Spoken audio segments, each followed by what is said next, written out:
係我醫療顧問 Cindy 啊。今日咧，我想同大家分享一個 case 咧，就喺我2月嘅時候發生嘅。咁話說我如常地咧，就同個同事落街買飯食啦。咁然後咧，餐廳嘅一個姐姐咧就問起我咧，可唔可以介紹個婦科醫生俾佢？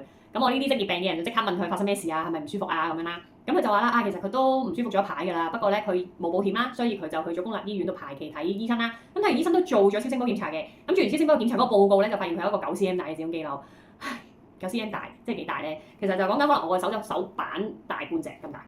咁姐姐就話咧，個普通科醫生咧都幫佢轉介去見專科醫生啦，即係婦科嘅專科醫生。不過就要排期排到8月，咁佢有啲擔心咗，所以想早啲睇下私家醫生點講。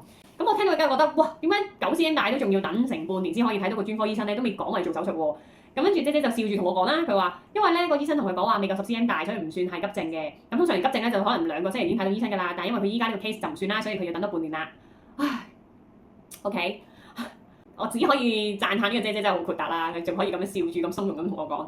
咁咧，我聽完呢一個 case 之後咧，其實嗰個感覺咧就係第一啦，如果一個9cm大嘅子宮肌瘤咧，其實我覺得真係唔好拖啦，因為始終咧當中咧你會發生好多問題嘅，可能真係有機會貧血啦，有機會可能因為貧血嘅問題而可能你成日頭暈啊，跟住然之後可能有機會令到個心又唔係好舒服啊咁樣啦。跟住第二咧就係因為如果佢太大咧，佢壓住咗你個膀胱咧，其實你去洗手間咧都會唔舒服，可能成日尿急，或者你去小便嘅時候係唔順啊，跟住再加上亦都有機會佢壓住直腸嘅話咧，又會令到佢便秘喎，即係總之有好多唔同嘅因素，咁所以咧我自己覺得。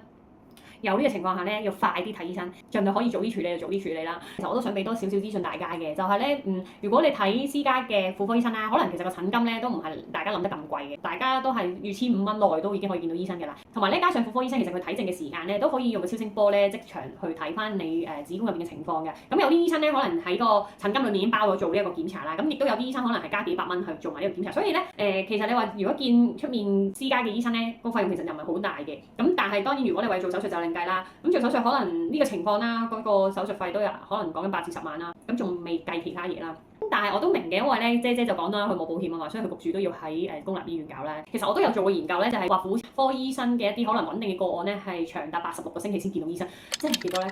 即係講緊1年半多少少啦。咁所以我都即刻諗起啲朋友成日講話有時咪翻政府醫咯。咁但係如果真係喺呢啲情況下，係咪真係幫到你咧？你諗下，其實佢2月已經知道有呢個情況啦，跟住因為嗰個 cm 唔夠大啦，所以佢就焗住要等到8月嘅時候先睇醫生啦。跟住去到8月時候睇完個婦科醫生咧，都唔係講緊話佢可以即時做手術嘅喎，而做手術嘅時間又唔知排到幾耐喎。但係如果你喺私家嘅時間咧，可能其實講緊你睇醫生啦，跟住再做埋手術啦、出院啦，都可能講緊1個禮拜已經做到嘅事。